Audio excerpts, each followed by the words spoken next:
alguien capaz de acomodar el cosmos, alguien capaz de ordenar el mundo entero, de poner las aguas donde iban, de poner las bestias del campo. Y el segundo, creo que es muy evidente saber quién era.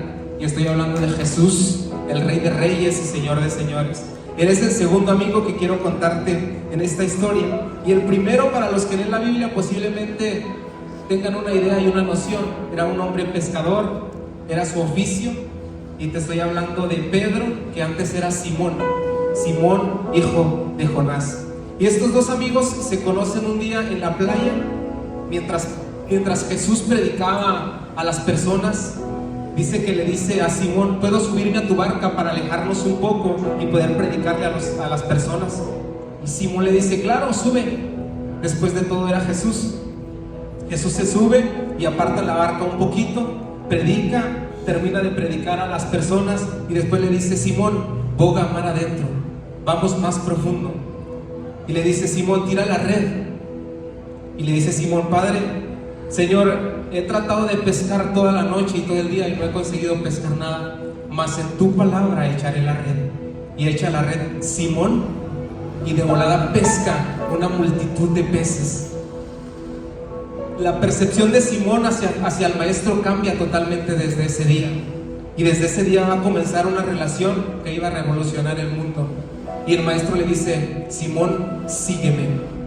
Desde ahora ya no serás pescador de peces, sino vas a ser pescador de hombres. Para este punto yo me imagino que Simón no sabía ni cómo pescar a un hombre, pero él quería estar con la persona que podía sacar miles de peces con una sola orden. Continúa la historia de ellos dos. Vemos cómo va a la casa de Simón y vemos que su suegra estaba enferma, que las personas no podían diagnosticar qué enfermedad tenía, y llega Jesús y la sana. A la suegra de Pedro, a la suegra de Simón. Vaya milagro hizo Jesús esa tarde, sanar a la suegra. Gloria a Dios por las suegras, porque si no fuera por ellas no tendríamos a la esposa que tenemos tan maravillosa. Que doy gloria a Dios por ella. Y continúa la historia y la relación entre ellos dos. Vemos cómo Simón es testigo de cómo Jesús alimenta a una multitud con solo 5 panes y 2 peces. Para este punto, la realidad de Pedro estaba totalmente alterada de quién era el maestro. Él estaba apenas conociéndolo y dice: ¿cómo puede ser posible que con simplemente 5 panes y 2 peces pudo alimentar a más de 5,000 personas? La realidad de Pedro estaba siendo, las experiencias que estaba teniendo con el maestro estaban siendo maravillosas. Esa misma tarde Jesús les dice: adelántense, vamos a pasar al otro lado, mientras yo me quedo a despedir a la multitud. Y los discípulos se van, suben a la barca y se levanta una gran tempestad en el mar. Rayos, relámpagos, lluvia, estaban empapados. Y de repente un hombre caminando sobre el agua.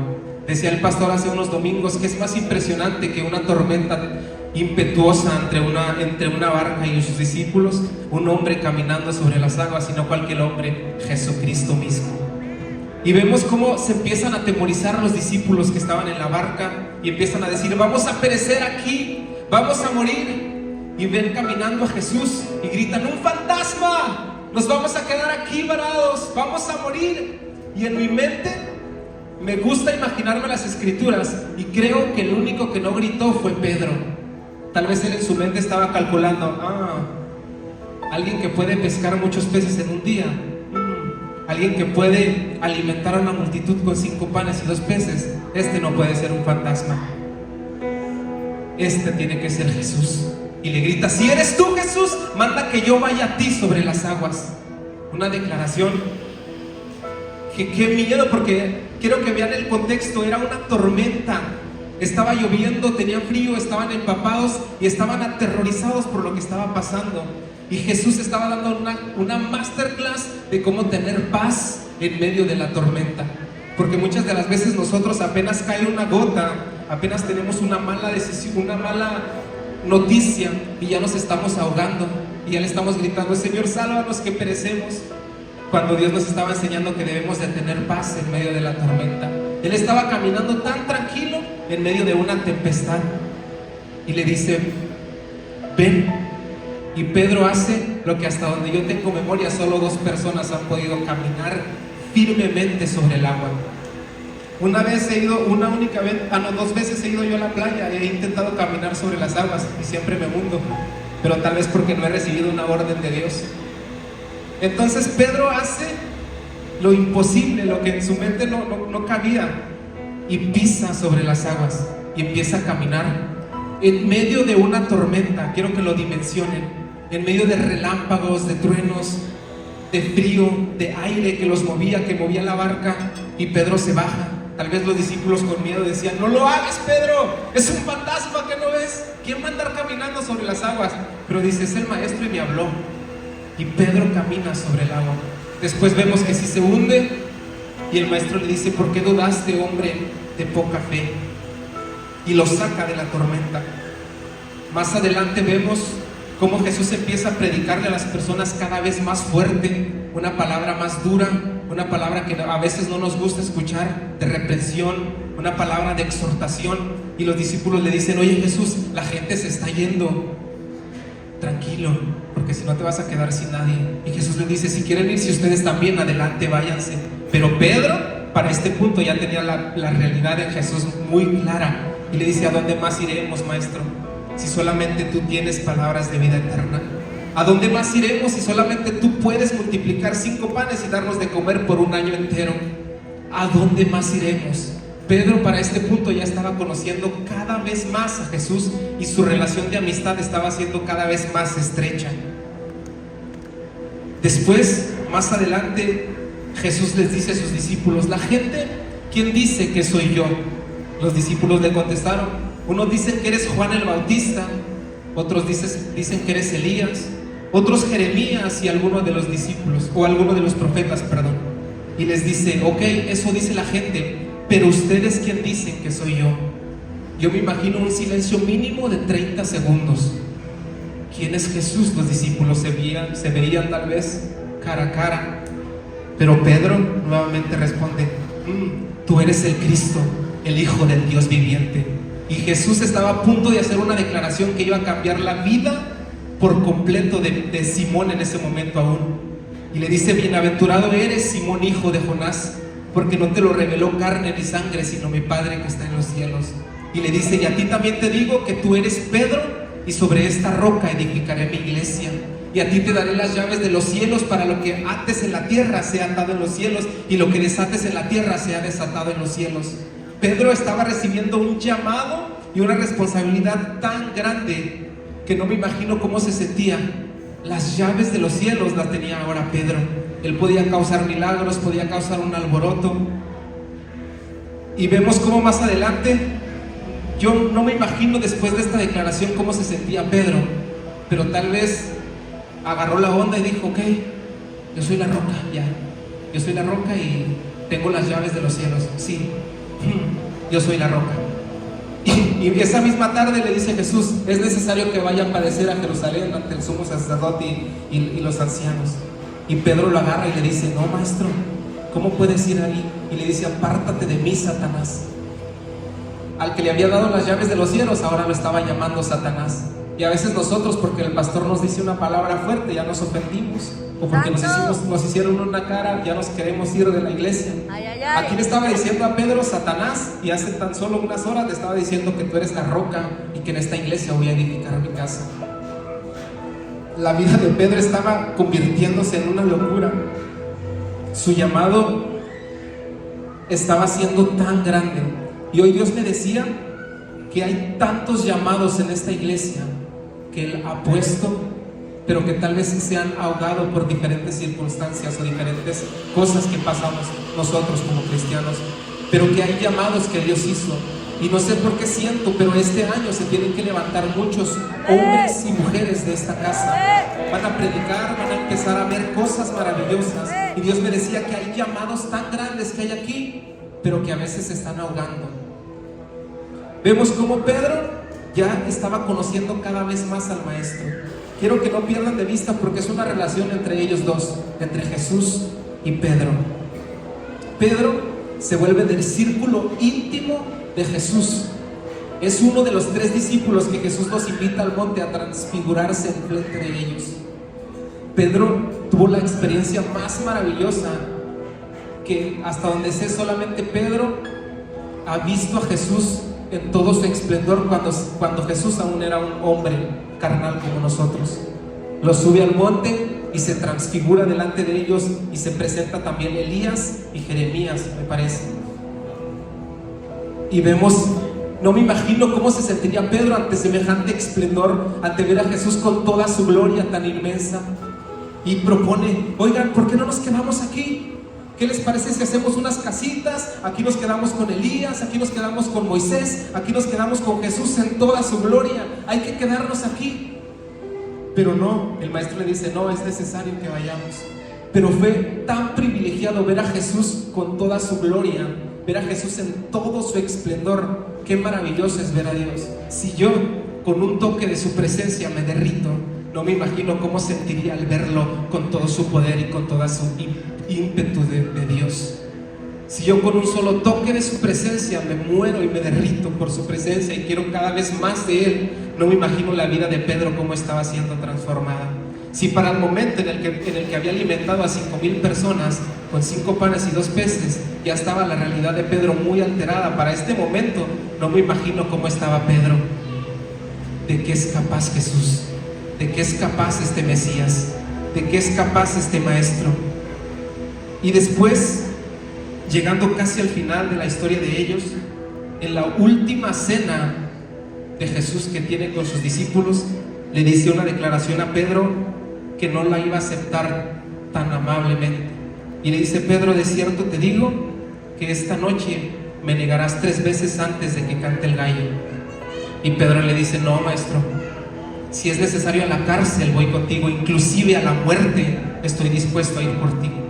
Yo voy a dar mi vida por ti, no te voy a abandonar, aunque todos te dejen. Yo que te vi transfigurado, yo que caminé sobre el mar, yo que vi cómo multiplicaste 5 panes y 2 peces para alimentar a una multitud, yo no te voy a dejar, yo no te voy a abandonar, yo voy a estar contigo hasta la muerte. Pero vemos cómo más adelante sucede la tragedia más grande en la historia de la humanidad, a un Jesús entregado por Judas por 30 monedas de plata, que le da un beso en su mejilla y es entregado. Hace poco veía yo en internet una imagen que decía: ¿cómo pudo Judas entregar al maestro por 30 monedas de plata? Tampoco valía. Y decía la imagen: pero a veces recuerdo y veo que yo lo estoy cambiando por mi celular, que yo lo estoy cambiando por un pecado oculto que no quiero confesar, que yo lo estoy cambiando por cosas tan sencillas, y después las 30 monedas ya no son tan poco, porque a veces cambiamos al maestro por cosas tan sencillas, por placeres tan simples que son pasajeros. Y Judas lo entrega, y al entregarlo, Pedro no se iba a quedar con los brazos cruzados y le corta la oreja a un criado del sumo sacerdote, porque después de todo él no iba a dejar a su maestro. Después de todo él había hecho una promesa que le iba a cumplir. Yo no te voy a dejar, maestro, estoy dispuesto a luchar por ti. Y le corta la oreja, y vemos como una vez más Jesús le muestra un milagro enfrente de Pedro y le pega la oreja en ese mismo instante. Pedro estaba cumpliendo su promesa. Pedro estaba cumpliendo su promesa al pie de la letra, como quien dice. Y hasta ahí quiero dejar la historia de Pedro. Va a continuar más adelante. Ya voy a empezar a predicar. ¿Cuántos se han sentido traicionados por un amigo, por un familiar, por alguien que creían que jamás les iba a fallar? Por alguien que creían que no, mi papá, ¿cómo me va a fallar? Yo confío tanto en él. Es mi amigo, ¿cómo me va a fallar? Yo confío tanto en él. Y esta tarde quiero leerte 2 definiciones, porque quiero tocar 2 principios, que es la restauración y la reconciliación. Y voy a leértelos. La restauración es el proceso de renovación, sanidad hacia una persona. En pocas palabras, restauración es volver a ser lo que Dios diseñó que fuéramos. Y la reconciliación es restablecer la paz y la relación entre 2 partes dañadas, volver a caminar juntos en armonía, en pocas palabras. Hace aproximadamente 4 años más o menos, yo recibí un impacto de bala en mi pierna izquierda. Tengo una placa de titanio aquí, y aún así puedo correr, y aún así les gano al boli a los jóvenes. Y Cuando recibí este impacto, yo tengo todavía 4 amigos y 3 de ellos yo los considero como mis mejores amigos. Éramos inseparables, nos reíamos todo el tiempo, jugábamos, nos divertíamos. Y yo creí que ellos iban a estar conmigo porque cuando me dieron el impacto de bala, la primera noticia que me dieron es que ya no iba a volver a caminar. Y mis ánimos se cayeron hasta el suelo. Yo me sentí tan desesperado, tan angustiado, y ellos solo fueron a visitarme una vez y después ya no fueron, dejaron de ir como aproximadamente 6 meses o casi un año. Yo duré más o menos 2 años en rehabilitación y creció en mí una raíz de amargura hacia ellos. Yo dije, ¿cómo puede ser posible que quienes considero yo como mis mejores amigos no pudieron estar conmigo, echándome porras, echándome ánimo, diciéndome, Edgar, tú puedes, vas a salir de esta? Pero dejaron de ir, dejaron de visitarme. No sé por qué, no sé por qué razones, pero llegó el punto en que ya podía caminar, andaba con muletas y ya podía ir a la iglesia, y yo los veía, pero en mí ya existía una raíz de amargura hacia ellos. Nada más les decía, no, Dios te bendiga, ya nos vamos porque me siento mal y me canso, pero en realidad es que en mí existía una amargura hacia ellos. Y duró mucho tiempo, duró más o menos unos 6 meses. Yo ya podía caminar y casi aproximadamente un mes antes de que yo me casara, decidí ir con ellos y abrir mi corazón y decirles, ¿saben qué? Yo creí que no eran capaces de hacer esto, porque yo los amo y los considero mis mejores amigos. Esa vez compramos, me acuerdo que un pan, creo, y una Coca-Cola, algo tan sencillo, y abrí mi corazón hacia ellos y ellos abrieron su corazón hacia mí, porque entre los 3 teníamos cosas que nos estaban separando como amigos, y lloramos y nos reconciliamos, después nos abrazamos. Dijimos, ¿cómo pudo ser posible que hiciéramos eso si somos mejores amigos? Y se restauró nuestra relación, se restauró nuestra unidad, y ahora yo puedo hablarle a uno de ellos hoy y decirle, oye, necesito algo, ¿no me ayudas? Y ellos son capaces de ayudarme, de prestarme dinero, de ayudarme cuando necesito algo, y ya no siento esa raíz de amargura en mi vida. Fui libre de eso. Pero comprendo tanto a la gente que sufre por una desilusión o por una lealtad que rompieron, un amigo que tal vez no creían que iba a romperse. Por eso qué feo se siente cuando alguien te falla, cuando alguien que tú crees que nunca te va a fallar, te falla. Se siente tan feo, y yo mismo lo he vivido. Por eso entiendo a las personas que han sufrido esta situación, que dicen, nah, ya me falló el pastor, ya me falló el líder, ¿qué caso tiene si es cristiano? Mejor me voy, mejor me pierdo si ya no sirve de nada estar aquí. Porque cuando estás así, no piensas las cosas y actúas de manera impulsiva, actúas de manera que no tiene sentido. Pero hoy Dios quiere restaurar una relación entre ustedes mismos y una relación entre mismo Jesús y tú. Y volviendo ahora sí a la historia de Pedro con Jesús, ahora sí quiero leer la Biblia porque no la he leído en todo el tema, y quiero que leamos Lucas 22, 54 al 62. Dice la palabra de Dios: y prendiéndole, le llevaron y le condujeron a la casa del sumo sacerdote, y Pedro le seguía de lejos. Y habiendo ellos encendido fuego en medio del patio, se sentaron alrededor, y Pedro se sentó también entre ellos. Pero una criada, al verle sentado al fuego, se fijó en él y le dijo: también este estaba con él. Pero él lo negó, diciendo: mujer, no lo conozco. Un poco después, viéndole otro, dijo: tú también eres de ellos. Y Pedro dijo: hombre, no lo soy. Cuando una hora después otro afirmaba diciendo: verdaderamente también este estaba con él, porque es Galileo.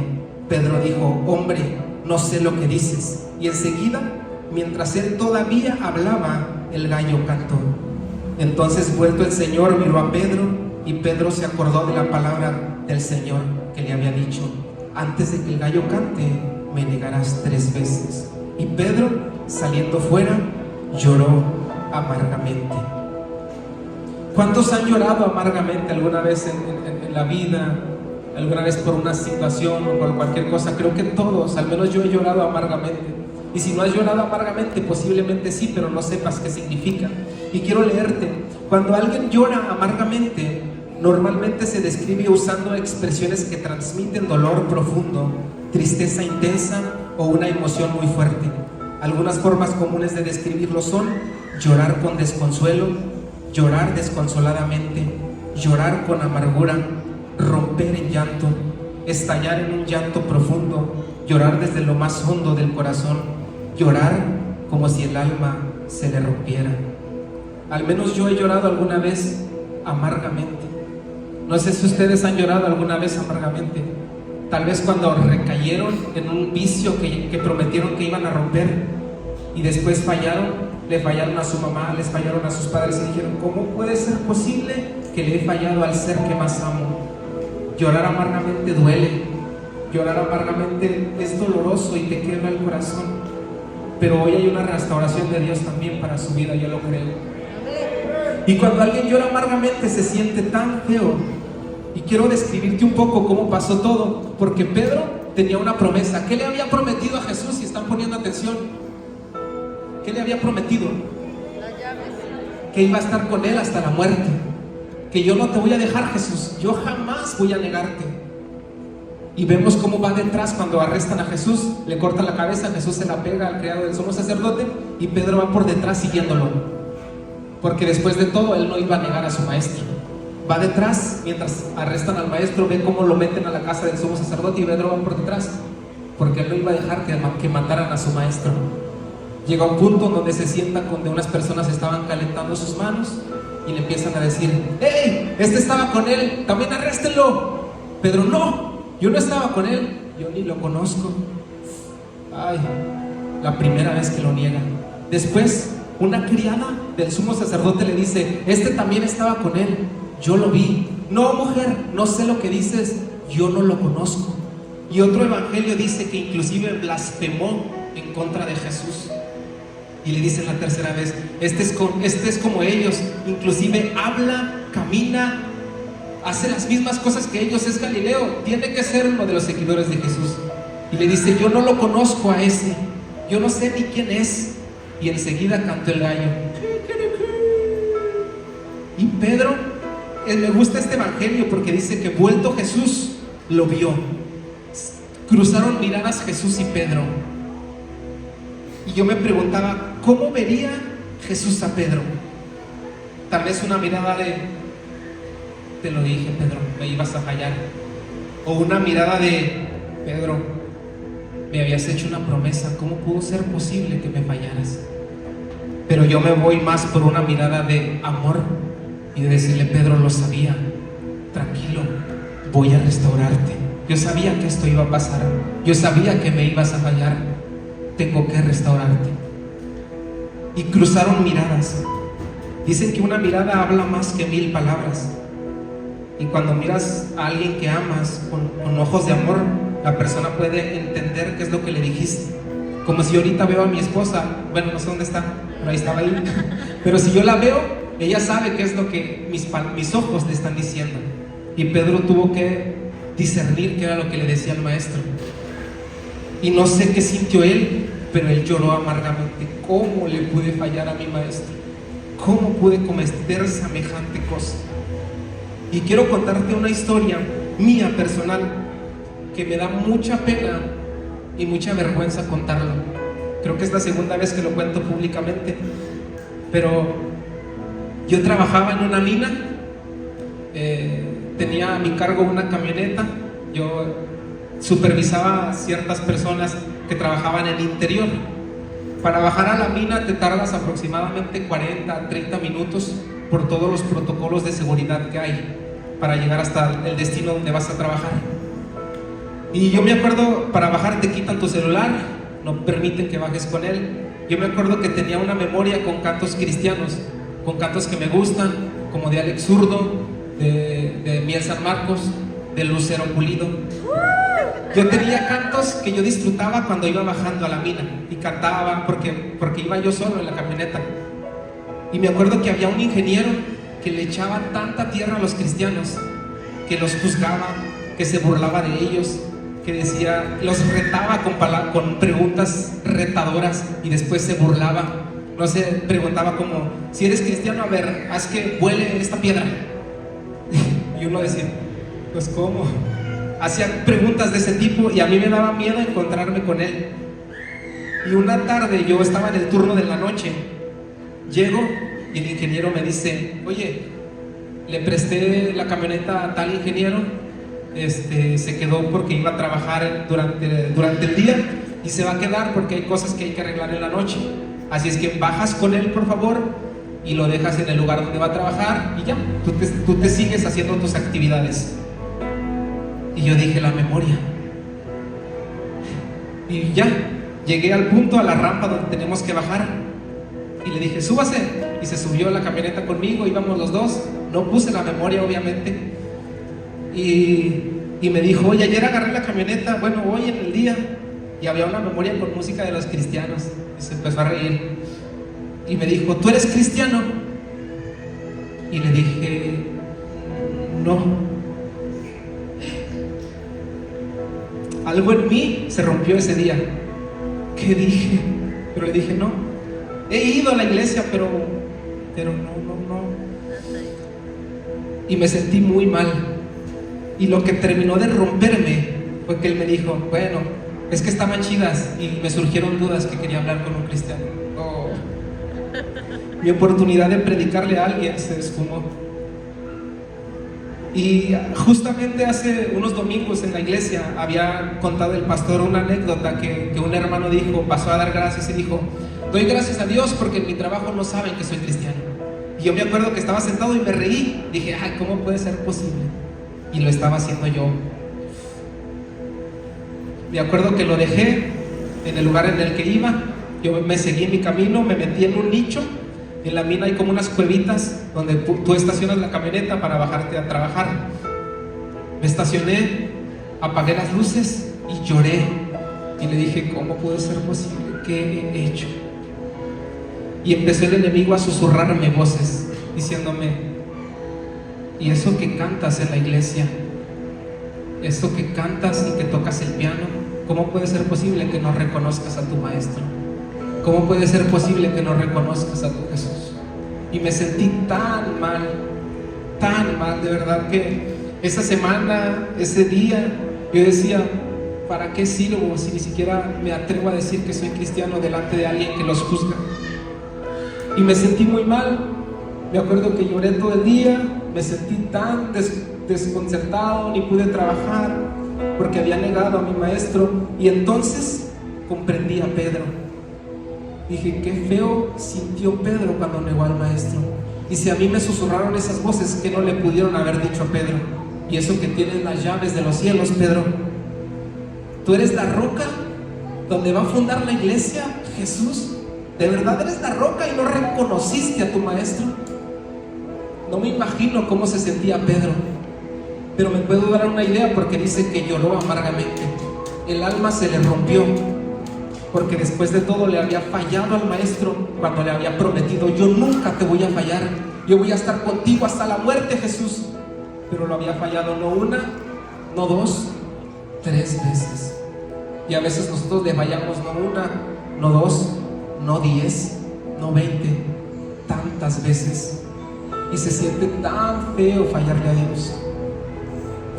Pero algo que me marcó cuando leí esta historia, quiero que leamos, déjenme encuentro, Lucas 22, 31 al 34.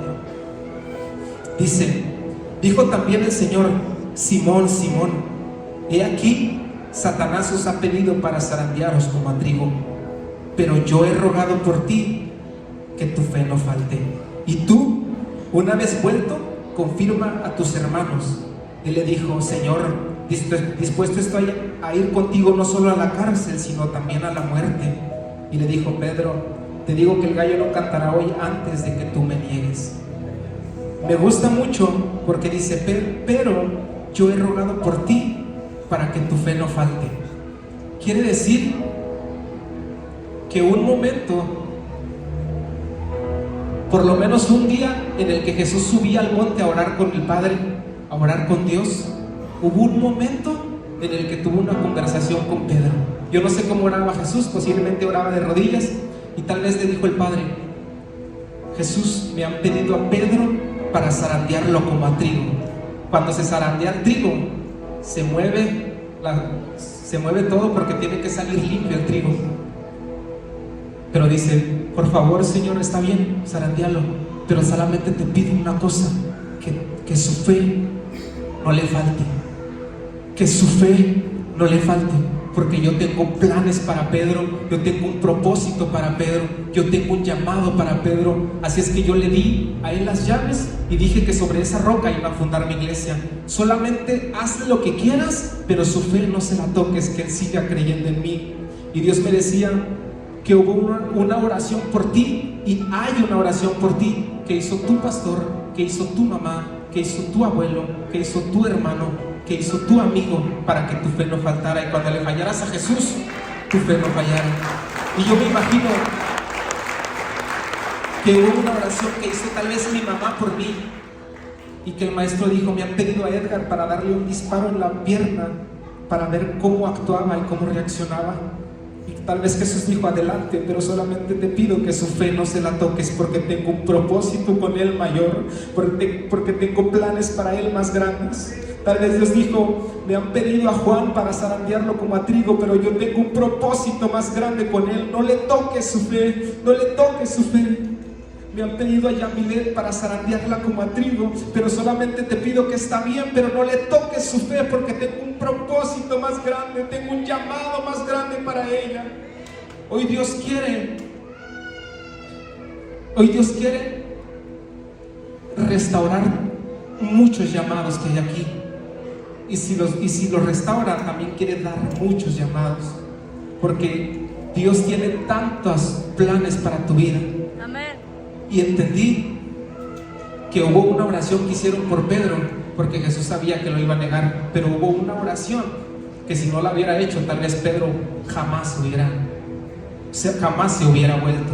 Entonces hubo una oración que hicieron por ti y que hicieron por mí. Por eso la oración es tan poderosa. Por eso tal vez a veces dices: pero es que mi hijo no cambia, no recapacita, sigue cayendo en las drogas, sigue portándose igual. Tal vez lo está zarandeando el diablo, y depende de ti hacer una oración por él, para que su fe no le falte y después pueda reconciliarse con Dios. Amén. Así es que hay una oración que hizo Dios por ti, y quiero leer una vez más Juan 21, del 4 al 17. Dice la palabra de Dios: cuando ya iba, dijo a Pedro: es el Señor. Simón Pedro, cuando oyó que era el Señor, se ciñó la ropa, porque se había despojado de ella, y se echó al mar. Y los otros discípulos vinieron con la barca, arrastrando la red de peces, pues no distaban sino como 200 codos. Al descender a tierra, vieron brasas puestas y un pez encima de ellas y pan. Jesús les dijo: traed los peces que acabáis de pescar. Subió Simón Pedro y sacó la red a tierra, llena de grandes peces, 153. Y aun siendo tantos, la red no se rompió. Les dijo Jesús: venid, comed. Y ninguno de los discípulos se atrevía a preguntarle: ¿tú quién eres?, sabiendo que era el Señor. Vino pues Jesús, tomó el pan y les dio, y asimismo del pescado. Esta era la tercera vez que se le aparecía Jesús a sus discípulos después de haber resucitado de los muertos. Cuando hubieron comido, Jesús dijo a Simón Pedro: Simón, hijo de Jonás, ¿me amas más que estos? Le respondió: sí, Señor, tú sabes que te amo. Él le dijo: apacienta mis corderos. Volvió a decirle la segunda vez: Simón, hijo de Jonás, ¿me amas? Pedro le respondió: sí, Señor, tú sabes que te amo. Le dijo: pastorea mis ovejas. Le dijo la tercera vez: Simón, hijo de Jonás, ¿me amas? Pedro se entristeció de que le dijera la tercera vez: ¿me amas? Y le respondió: Señor, tú lo sabes todo, tú sabes que te amo. Jesús le dijo: apacienta mis ovejas.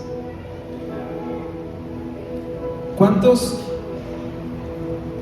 a veces están dispuestos a prepararle una comida a la persona que les ha fallado, a la persona que creyeron que nunca les iba a fallar, les falla. ¿Cuántos se atreverían a decirle, voy a prepararle su comida favorita a mi tío que me falló, a mi papá que me falló, y voy a sentarme a comer con él porque quiero restaurar mi relación con mi padre? Es muy difícil hacerlo. Y yo me imaginaba esta escena algo así. No sé si tienes el video, Dan, de cómo se veía la imagen. Y tal vez Jesús prepara todo el escenario para presentarse delante de Pedro. No sé si se ve bien, pero todavía no amanecía, y Jesús iba tal vez mientras caminaba para tener la reconciliación con Pedro. Iba caminando y tal vez ve 2 piedras y tal vez dice, ¿por qué no? Hoy sí las voy a convertir en pan para mis discípulos. Las convierte. Esto no dice así, pero yo me imagino que así pasó. Entonces va, junta leña, prepara todo, va a la orilla de la playa. Todavía no amanecía, estaba oscuro, y saca un pez grande, prepara la leña, prepara todo el escenario para comer con Pedro. Pone la madera, pone los panes aquí, va y saca el pez y lo pone en las brasas, y el pez empieza a hacer algo bien, algo calentito. Y después va a la orilla y les grita, hijos, ¿tienen algo de comer? Le gritan, no hemos pescado nada. Tiren la red a la derecha. Y tiran la red y pescan 153 peces grandes. Y Juan le dice, Pedro, tiene que ser el maestro. Tal vez Pedro, ¿qué? Se pone la ropa porque se la había quitado y corre a la playa y se avienta. Y nada. Y llega. Y no me imagino qué le dijo, pero tal vez le dijo, ¿eres tú? Y tal vez Jesús le dijo, yo soy. Y le dice, vengan, siéntense a comer, traigan de los peces que acaban de pescar. Y me encanta que Jesús prepara el escenario perfecto para reconciliarse con Pedro. Ponen las brasas, ponen los peces y se sienta con ellos a comer. Parte el pez, les da de los panes, le dice, coman. Dice la Biblia que ellos no querían decirle nada, sabiendo que era el maestro. Les da pan, platica. ¿Cómo les ha ido? Tal vez Pedro con un nudo en su garganta de que le había fallado tal vez hace una semana. No quería decirle nada porque le había fallado a su maestro. Terminan de comer, pasan un ambiente muy tranquilo, y empieza a confrontar a Pedro y le dice, Simón, hijo de Jonás, ¿me amas más que a estos? Le dice a sus discípulos. Pedro, tal vez con un nudo en su garganta, le dice, sí, Señor, tú sabes que te amo, apacienta mis ovejas. Le dice la segunda vez, Simón, hijo de Jonás, ¿me amas? Pedro le dice, sí, Señor, tú sabes que te amo. Le dice la tercera vez, Pedro, ¿me amas? Dice la Biblia que Pedro se entristeció de que le dijera la tercera vez y abrió su corazón. Tal vez le dijo, Señor, te acabo de fallar hace una semana, acabo de cometer un pecado tan grande y rompí una promesa que te había hecho. No soy digno de ser la roca, no soy digno de tener las llaves, pero tú sabes que te amo, tú lo sabes todo, te amo. Y hoy Pedro te pregunta a ti, Yarensi, ¿me amas más que a estos? Sí, Señor, tú sabes que te amo. Pues no te rindas, porque tengo un llamado para ti. No permitas que nadie apague el llamado que te he dado. Magali, ¿me amas? Sí, Señor, tú sabes que te amo. No permitas que los comentarios hieran tu corazón y cambien la perspectiva que tienes acerca de mí, porque yo quiero cambiarte y tengo un propósito para tu vida. Hoy Dios quiere levantar un llamado grande para ti y te está preguntando si lo amas. Y si lo amas, hay una responsabilidad tan grande como apacentar a sus ovejas. ¿Y cómo se apacientan las ovejas? Veíamos en la clase pastoral que se tienen que cuidar, que se tienen que alimentar, que tienes que cuidar de ellas. Pero hay un llamado que Dios te hizo y que no quiere, que el enemigo quiere apagarlo, quiere apagar el llamado que tú tienes. Tal vez has sido frustrado por malas decisiones, por amigos que te han fallado, que creías que no te iban a fallar, pero hoy Dios quiere reavivar ese llamado que Dios te hizo. Hoy Dios quiere que la promesa que Él te hizo se cumpla. Decía la pastora que a veces estamos en un desierto, pero gloria a Dios, porque Dios habla a su pueblo en el desierto. Amén. Y lo más glorioso es que cuando estamos en un desierto podemos conocer a Jesús en otra dimensión. Así es que cuando estés en un desierto, cuando estés en una situación que no comprendes, dale gloria a Dios, porque algo grande Dios va a hacer. Amén. Amén. ¿Y qué hace después Pedro? Una vez restaurado, vemos cómo predica el evangelio ahora ya lleno del Espíritu Santo, dice la palabra de Dios. Y después los condenan y los llevan ante el sumo sacerdote y ante los ancianos de la ley. Pero Pedro ya no se iba a achicar otra vez. Le dicen: ¿en qué nombre predicas? Y Pedro le dice: en el nombre de Jesús de Nazaret, a quien ustedes crucificaron, pero resucitó al tercer día. A ese le sirvo, a ese Jesús le sirvo. Y ahora Pedro no se iba a achicar, porque ya conocía al Maestro. Así es que cada vez que ahora me preguntan a mí: ¿eres cristiano? Soy cristiano y le sirvo a un Dios vivo, a un Dios grande, a un Dios poderoso. No debes de negar a Jesús, porque Él tiene un propósito para tu vida. Y recuerda que hubo una oración que hicieron por ti, y que si no hubieran hecho esa oración, posiblemente tu llamado no se active. Pero hubo una oración, y no depende solo de una oración. Tienes que venir, tienes que comer el pescado y confesarle a Jesús: te fallé, pero te amo, te fallé, pero te amo, te fallé, pero estoy dispuesto a dar mi vida ahora sí por ti. Te fallé, Señor, pero quiero cambiar, quiero que tú seas el dueño de mi vida, quiero que tú seas el dueño de mi historia. Hoy Dios quiere restaurar un llamado para ti hoy. Y quiero que te pongas de pie. Tal vez fue muy cortito, pero fue lo que Dios me dijo que les hablara.